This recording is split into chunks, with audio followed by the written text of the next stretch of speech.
गोकुल में और गोकुल से योग माया को लेकर जैसे जैसे प्रवेश करते हैं, दरवाजे बंद हो गए, ताले बंद हो गए और उस बालिका ने योग माया ने रुदन करना आरंभ किया।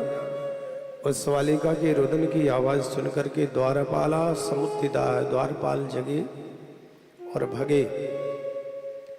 कंस को बताया, राजन आपका विरोधी, आपका शत्रु पैदा हो चुका है। अहरनिश शत्रु रूप में भगवान का चिंतन करता हुआ कंस देवकी के प्रसूतिशाला की ओर गया। दूर से बहन देवकी ने देखा और निवेदन किया, भैया मेरे कई बच्चों को तुमने मार दिया, ये बालिका है, बेटी है, ये तुम्हारे पूजा के योग्य है, इसे मत मारो। केवल और केवल इसे छोड़ दोगे तो मेरे जीवन का एक सहारा रह जाएगा और इसके सहारे मेरा समय कट जाएगा, इसे मत मारो।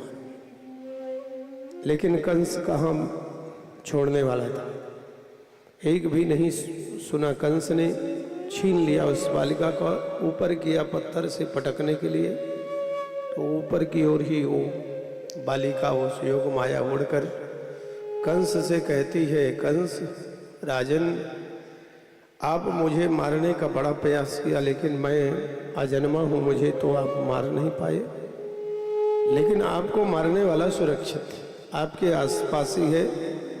वही मैया भगवती विंध्याचल में जाकर के विराजमान होती है, उसी का अंश माँ भगवती शारदा मैहर का है, वही कलकत्ता वाली कालिकी है।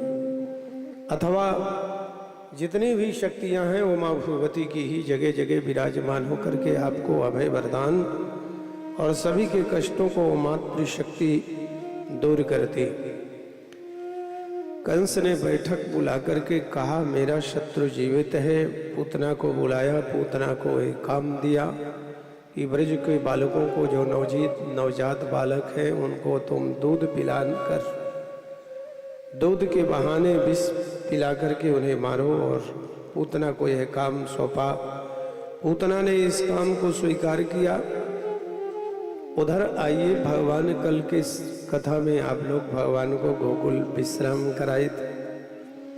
गोकुल में विश्राम कर रहे प्रभु बाबानंद अब आशा नहीं कहते कि मेरे कोई छोरा छपारा होगा, लेकिन जब संतों और ब्राह्मणों का आशीर्वाद सिद्ध हुआ,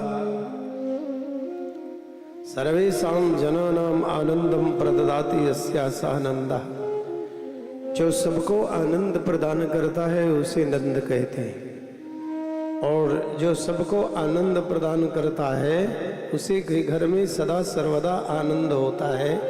इसलिए मनसा वाचा कर्मणा हमारे गुरुदेव भगवान कहते हैं कि सदैव प्रसन्न रहना ईश्वर की परम भक्ति है।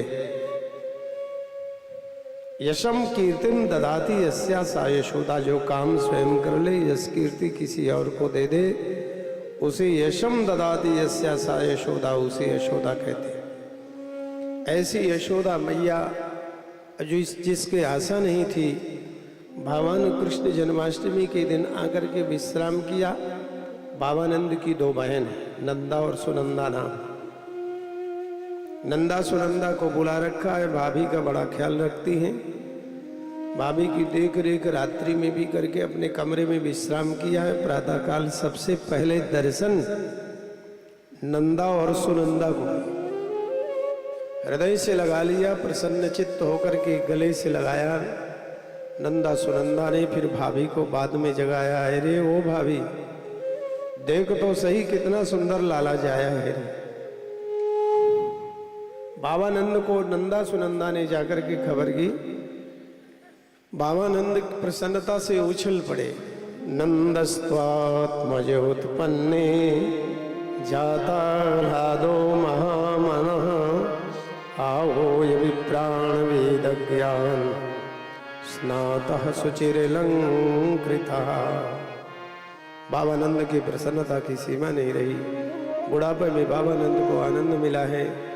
बाबानंद यमुना स्नान किया। प्रसूति स्नान करने के बाद बाबानंद ने खजाने खोल, जिसे जो चाहिए वो ले जाए, और सब घर में आनंद ही आनंद हो रहा है।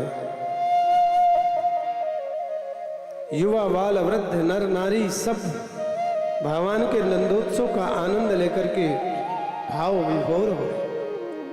बाबानंद के प्रसन्नता में सबको प्रसन्नता है।